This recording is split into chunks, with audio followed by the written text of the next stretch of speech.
Maalala ko nila kung halimbawa nagpo-purpose na, yun maalala nila ako. Pero sila hindi ko rin nalilimutan. Gawa ng mga anak ko rin sila. Mga anak, sana maalala mo na ako ninyo.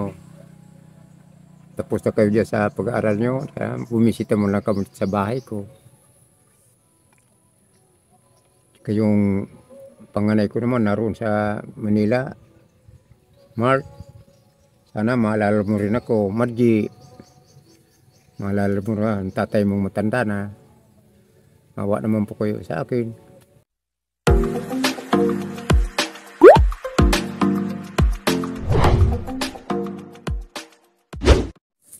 Isang mapagpalang araw mga kalingap, mga kababayan, ayan, tayo ay nag-scout sa lugar na to, pero yung ating mga pinuntahan yung iba ayaw, yung iba nahihiya.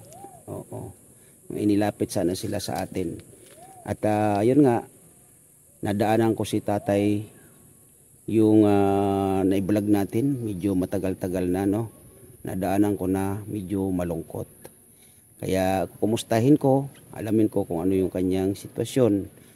Pero sa ngayon nga, hindi nasani, wala tayong dalang pang-ayuda. No? Kaya kumustahin lang natin si tatay.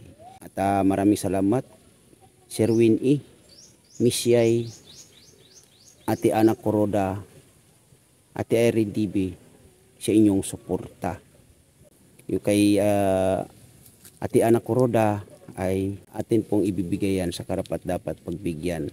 At yung kay Sir Winnie naman, mayroon pa tayong natitirang pang-ayuda para sa mga pamilyang dapat pagbigyan natin. Kaya yun, maraming salamat po sa inyo. At maraming salamat din Kuya Bal Santos Matubang at Edna Vlogs Kalingap Rab. Tara, samahan nyo ko at alamin natin, kumustahin natin itong si tatay. Let's go. Tao po, tay. May mga aso. Nako. May sounds.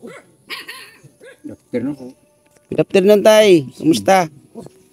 Okay naman. May sounds eh. Yan, bila. Wait lang. Tatapang ng mga aso. Sa inyo yan, tay? Yung kasama ko dito, isang aso na lang. Isang aso na lang.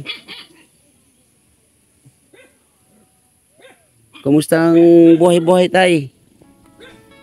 Mabuti naman sa awa ng Diyos, sa tulong-tulong ng mga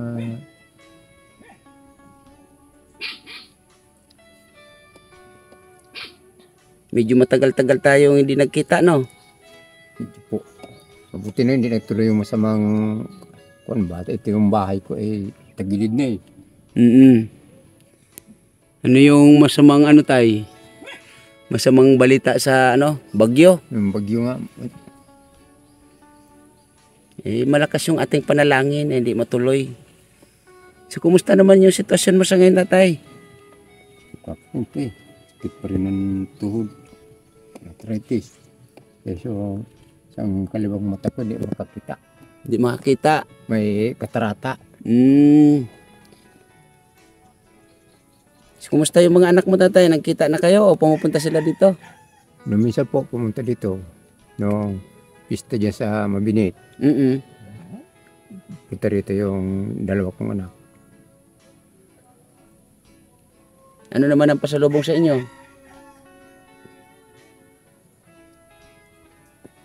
Wala po. Walang pasalubong? Bakit?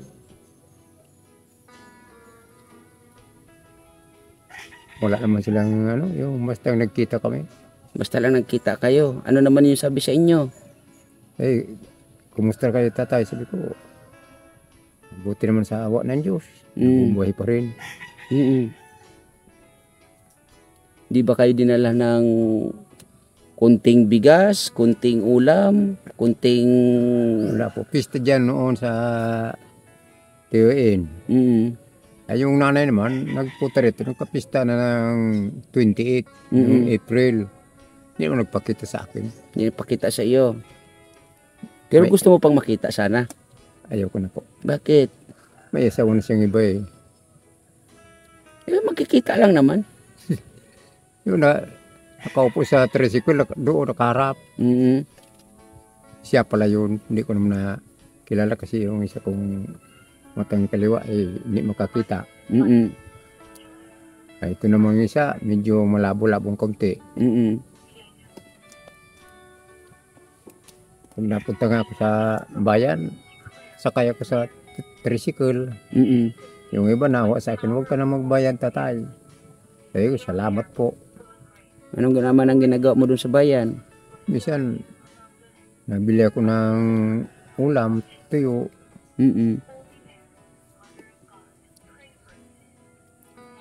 So, kumusta ang ano mo dito, tatay, sa ano mo sa ngayon? Yung pang-araw-araw mo. Pang araw-araw pag umabot yung yung purpose, pinapadala ko naman doon sa mga anak ko. Ayun, natitira sa akin naman. Sino ang nakapangalan sa purpose na yan? Ako po, kinuha ko sa, dati yung asawa ko. Mm. Sabi ko, bigay mo sa akin yung ID mo para kung nakakuan mag-claim sa Putit, binigay naman. So sa ngayon, yung ATM, ikaw may hawak. Opo. Pero madali na mag-graduate yun. Ako gawa na 80 na. Pag 80 na, Wala na. wala na. So mawawala na yung ano sa kanya sa purpose. Mawala na pag wala. Maghihintay na lang ako sa senior naman. So yung sa purpose mo, tatay, ang nag-ano niyan yung mga anak kapangalan mga anak mo. Ang sa pangalan mo wala na. Mayroon pa man yung natitira sa yung halimbawa, halimbawa yung pangbigas ko naman. Hindi, ibig ko sabihin, kasi ang alam ko dyan sa purpose, para yan sa mga bata. Okay? Oh, So yan ay ilang anak mo ang nakapasok sa dati, purpose? 3. Mm. Yung panganay ko, yung si Mark, Mm. obligado, wala na. Yung pangalawa naman, si Margie, wala na rin, gawa na 20 years na. Mm. Isa na lang, Mm. si Lia, Lia. obligado. Yung bunso. Pangatlo, Pangatlo. Ano yan, may bunso pa? may bunso, hindi naman yung kasali. Hindi na kasali. Okay. Gawa na 3 lang. Okay. So, magkano yung natatanggap mo? Hindi pari-pari po. Hindi pare-parehas. Kumisan, isang buwan lang yung yung may eskwela. Pag alim mo isang buwan lang, kakaunti na tanggap ko. Kumisan noon, 1,000. Mm. Hindi pari-pari. Hindi pare-pareho. Pag hindi ka naman naka-attenda sa purpose, kumisan binabawasan 500. Kailangan ng attendance. Ngayon, doon sa senior mo, magkano yung natatanggap mo, tatay? Dati, ang 3 buwan, 1,500. Okay.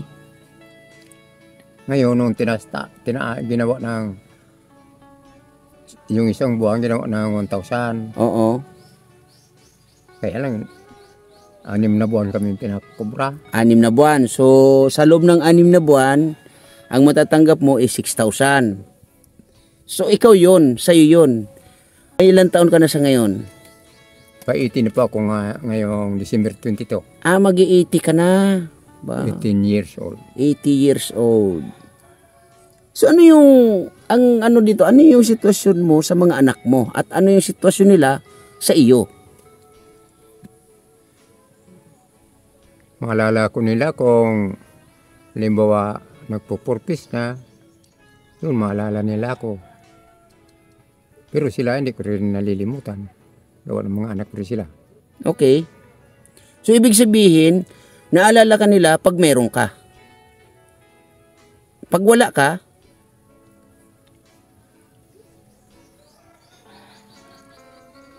so anong pakiramdam pag ganun, tatay? Pakiramdam ko, malungkot. Nag-iisa sa bahay. Walang kinakaistorya ko ito waso.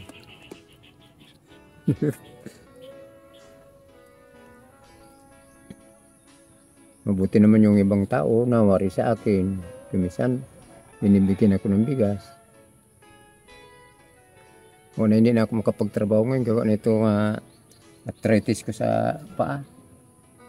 So ngayon meron ka pang buti meron ka namang pang ano pa sa sarili mo, yung panggastos-gastos mo, meron pa naman. Kaunti na nga, gawa may utang naman ako dyan sa pamangkin ko.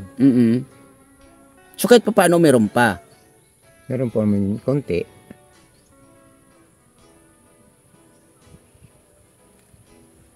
Kumisan pag wala akong ulam na punta ko sa bayan, bili ng tuyo, kumisan lawlaw. Mura-murang lawlaw. Yung tamban. Yung tamban. So sa isang araw tatay, ilang bisis ka kung kumain? Dalawa na lang. Dalawa. O, tinitipid ko lang po ang pagkain ko. Pag nagsayang ako ng umaga, tuloy na sa gabi. Punan. Wala nang minindal. Basta mayroon makainom ng kape. Ang hirap kasi dito, yung mga anak mo. Diba? Yung mga anak mo tatay yung anak mo tatay na panganay, may trabaho na ba? Tatrabaho sa Bulacan. Malayo. Malayo. Ano yun, may asawa na wala pa? Sabi may asawa na daw siya. Okay. Hindi ko nga makontak eh. So ibig sabihin, itong mga anak mo, kinukontak ka. Ako ang nakontak sila sa kanila. Hindi ko makontak. Pero nagre-ring naman ng cellphone. Pero pag meron ng purpose o meron kang sa senior, Sa purpose, sa senior, kasi ayun, naingi sa akin ng pera. Pag meron ako. ikaw pa ngayon yung nagagawang hingian. No? Ikaw pa yung nagagawang hingian. Meron ako pera, yun. Maalala nila ako. Ay kung wala pa, di wala. Di kami uusap. So, Tatay Rodolfo Obligado. 80 years old na. Ang gusto ko lang uli malaman tatay kasi medyo hindi ko naintindihan medyo hindi ko masyado na unawaan yung ng sitwasyon ninyong magpapamilya, lalong-lalo na dito sa mga anak mo. Sino ba ang nagpalaki sa mga anak mo? Nung nagpaalam sa magtrabaho, di sa akin na iwan. Ako na nagpalaki sa kanila. Nung patapos na dito sa elementary, yun, iniram nung nanay niya.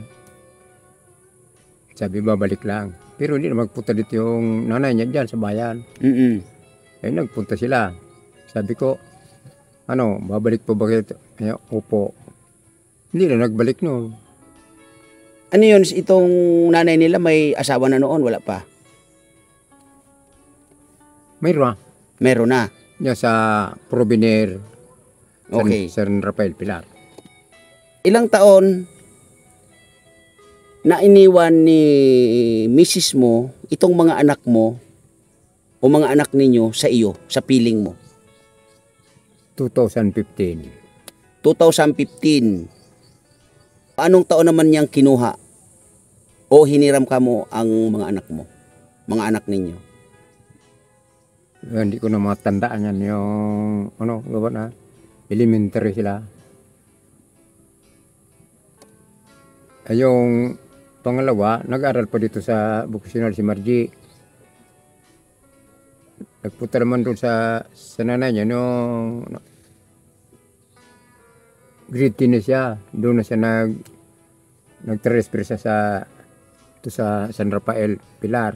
Oo. Ayun, yung si Margie, yung pangalawa, yun, pabalik-balik dito sa akin. Yung dalawa naman, hindi na. Eh, sabi ko, doon na ba kayo titira? Hindi mo namimik yung dalawa kong anak. Yung panganay, yun, galit doon sa nanay niya. Kung kung ano, ba't nanay iniwanan mo ang tatay? Hindi ka nanawa sa kanya. Dati, mahal na mahal ka niya. Tapos iniwanan mo lang. Eh, sabi ko sa nanay niya, sabi ko, huwag ka na magtrabaho, mabubuhay naman tayo. Kung ano, malakas pa ako naman. Minsan, napunta ko sa, yan, tanim ng palay. Saka, may nagkukupra pa ako. Kung ano naisipan ng kuwan, pumasok magtrabaho, nakakita man yung mga barkada niya. Ang gusto ko ditong malaman, tatay, yung doon sa senior mo. Doon sa 4-piece, siguro,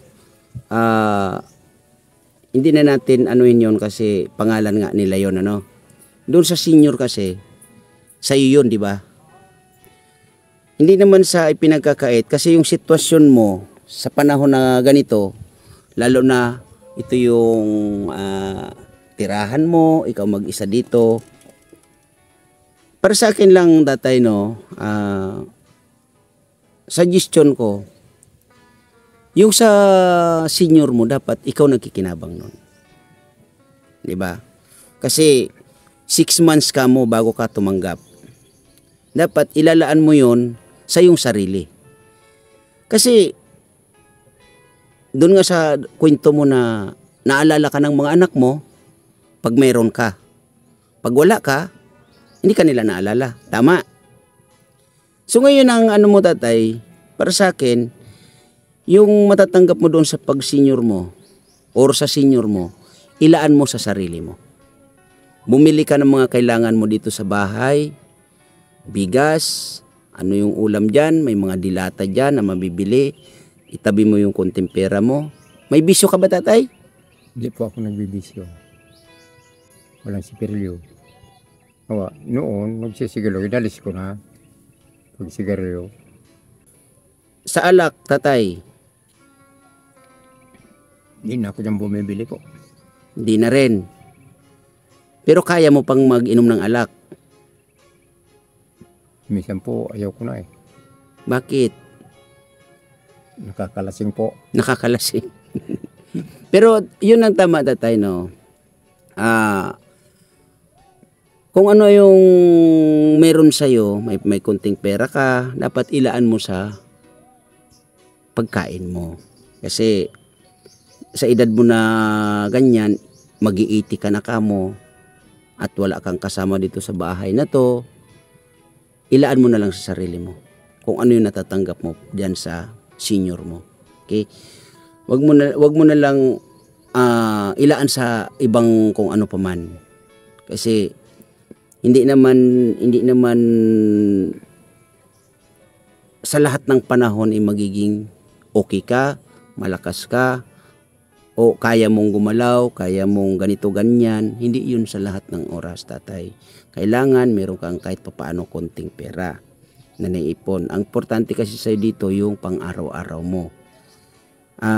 Ilaan mo yung natatanggap mo sa senior mo kasi every 6 months ka mo. Diba? Ang tagal-tagal. Bumili ka ng siguro 25 kilos na bigas dyan. Ikaw lang mag-isa. Matagal-tagal na sa'yo yan. No? Siguro yung 25 kilos sa 2 buwan, baka hindi mo pa maubos yan. Ngayon, another na habang wala ka pang yun sa senior mo, ganun lang yung gawin mo. Ingatan mo yung sarili mo, tatay. Okay? At sa mga anak mo naman, yan ang mahirap. Pagkatapos mong palakihin, magsakripisyo, isakripisyo yung sarili mo para sa kanila, doon pa sila sumama sa kanilang nanay na gumawa ng hindi maganda sa inyong pamilya. Na dapat maisip naman ng mga bata na yung tatay nila, ikaw, ganito yung sitwasyon. Dapat hindi lang sa pera. Hindi lang sa kung meron ka, matatanggap sa ganitong sa gobyerno, tsaka lang sila lilitaw. Dapat hindi ganon. Di ba, tatay? Bakit tama po. Kasi dapat marunong sila mag-isip doon sa naging sakripisyo mo sa kanila. Oh, hindi man lahat-lahat siguro na ibigay mo sa kanila, pero nagsakripisyo ka sa kanila nung ikay malakas pa. Ngayon na ito ka na, asan sila? Yun ang tanong dyan. Nung maliit pa sila, nagluluto ako ng almusal nila para sa pag-eskwela nila. Maglalabo pa ng mga damit nila. Ngayon, ganito pa nagaganti nila sa akin. Pag sa senior yan, dinadaan pa nila sa sa Iram. Dinadaan pa sa hiram. Grabe. Iram na Walang bayad-bayad. walang bayad. So ganun ang gawin mo, tatay. Ito, hindi naman sa pinagdadamot, tatay, no? Ang ibig kong sabihin kasi dito, yung maalagaan mo yung sarili mo. Sabi nga, unahin ang sarili Bago ang iba. bago ang iba. Sa bagay, hindi naman sila iba. Kasi mga anak mo sila. Pero, nasa tamang edad na sila, kung tutuusin. So, ganun na lang. Ibigay mo sa kanya yung sa purpose niya. Huwag mo nang pakialaman. Ibigay mo na ng buo sa kanya. Yung senior ang sayo. Kasi, malalaki na sila eh. Kayang-kaya na nilang tumayo sa sarili nilang paa. Kasi ganun yung ginagawa nila sa iyo, di ba? Nasabi mo nga, ulitin natin, maalala ka pag mayroon kang matatanggap na ganun. Pag alam nilang wala, limot ka nila. Hindi naman maganda yun bilang mga anak, bilang ama ka. Kasi sa ganitong sitwasyon mo, sino na ang mag-aalaga sa iyo? Papaano na lang? Hindi sa hinahangad, magkaroon ka ng karamdaman. Sino mag-aalaga sa iyo, tatay, sa palagay mo? Kung narito mga anak sana, kaya lang, wala naman sila dito. Di, bahala na po. Di ba? Kaya ka bang alagaan ng kasama mong aso na yan? Hindi naman, di ba? Hindi naman. Mabuti pang kainin ka niyan. Patay ka ra. Kaya ito yung mahirap sa mga anak na nakakalimot ng magulang. Di ba? Na dapat isa man sa kanila nandito kapiling mo para maano yung sitwasyon mo. Bakit ayaw nilang tumira dito? Baka naman nakatikim sila ng pagmamaltrato sa iyo nung sila yung mga bata pa, tatay. Hindi po. Ito yung mga kalapit bahay ko, di alam na. Baka naman nung araw napapalo mo sila, nabubugbog mo sila. Hindi po. Sa palagay mo, wala ka bang nagawang hindi maganda bilang isang tatay sa kanila? Pag nagagalit ako, yun sabi ko, huwag mo nang ulitin yan. Pag nag-aaral, kumisan, yung panganay ko, nag-aaral. Hindi naman pumapasok, bibilyar. Sabi ko, pinagalitan ko. Sabi ko, huwag ka nang dyan, mag-aral kang mabuti. Para sa'yo yan, sabi ko. Pero hanggang pagalit lang. Galit lang, hindi bugbog. Di nang bubugbog. O yun. O bakit nagagawa nilang tiisin kayo? Di ba? Yung panganay naman, umalis, gawa na nagalit dun sa nanay niya. Yan, umalis. Nagpaalam naman sa akin. So ganun lang muna, Tatay Rodolfo, no? Siguro balikan kita sa mga sunod na araw. Kasi mayroon sana akong i-scout dito sa lugar na to. Dalawa sana yon, medyo walang nangyari. Kaya nadaanan kita, wala man akong dalang pang ayuda. Kasi ito ay pag-i-scout muna yung aking ginagawa sa ngayon. Kaya nadaanan kita na nandito nakatingin sa malayo. Kaya kinumusta kita. Kaya sa ngayon, sabi ko nga, para ka ako yan si Tatay Paksi. Ayun. Kaya yun nga, wala akong dalang pang ayuda. Kaya siguro, sa sunod na araw, balikan kita dito tatay ha. Huwag kang mag-alala. Kasi yun nga, matagal-tagal tayong hindi nagkakwentuhan. Buong akala ko naman, nandito na yung iyong mga anak at inalagaan ka.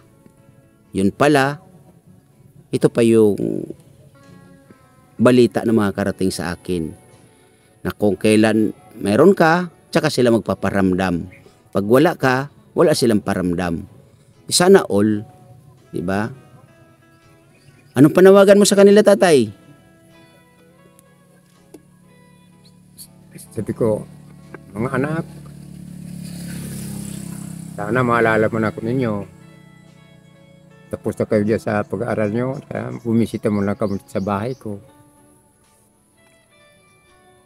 Kayong panganay ko naman naroon sa Manila.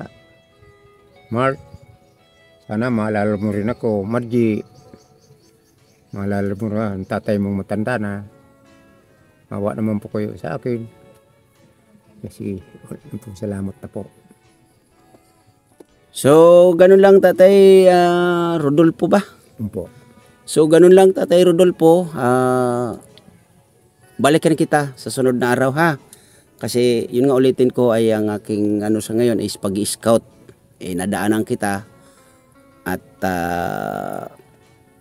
kinumusta lang kita. Kaya nalaman ko na ganito ngayon yung ano mo, walang pagbabago at lalong nako. Ba naman? Dito ka nagsasaing tatay. Dito pag malamok. Dito pag malamok. Ay grabe no.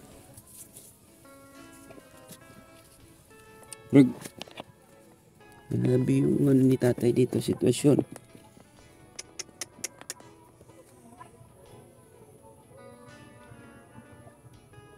Dito ka nagsasaing tatay. Opo. Ulam nga naman, Magi, Lucky Me. Magi, Lucky Me.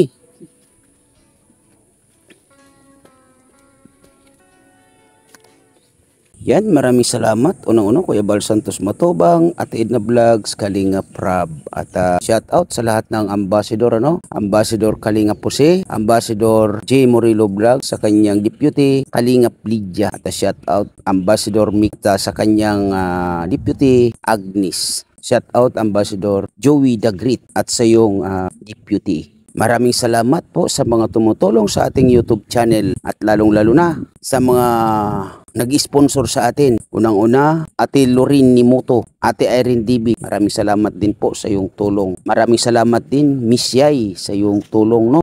Maraming salamat din Sir Winnie, Miss Bais Joy. Maraming salamat po. Maraming salamat din po Ate Matit Gabarda sa pag-share ng blessing. At Ma'am Ana Kuruda. Maraming salamat po sa iyong tulong sa Team Kuruda at sa iyong anak na si Daday Mix TV. Ayan, at shoutout din sa iyo Master Worm. Yan, salamat po. At shoutout din Starox. Yan, salamat po sa iyo. At sa mga nagsishare ng blessing sa ating YouTube channel, maraming salamat po. Ate Lorin Nimoto, Ate Saliler, Ma'am Lesit Liblang, Sweet Charm, Ma'am Janet Sexy Galban Salazar. Shout out sa iyong Team Tigangers. Yan, maraming salamat po sa inyong suporta. At shout out sa lahat ng KTB Angels, KTB Angels 100. Maraming salamat po sa inyong panonood sa aking mga upload videos. At shout out Kindred TV, shout out Maria Cusinera. At maraming salamat din sa Kalahi Community. Shout out Maestro 21 TV. At sa lahat ng mga dating nag-sponsor po sa atin, maraming salamat po sa inyo.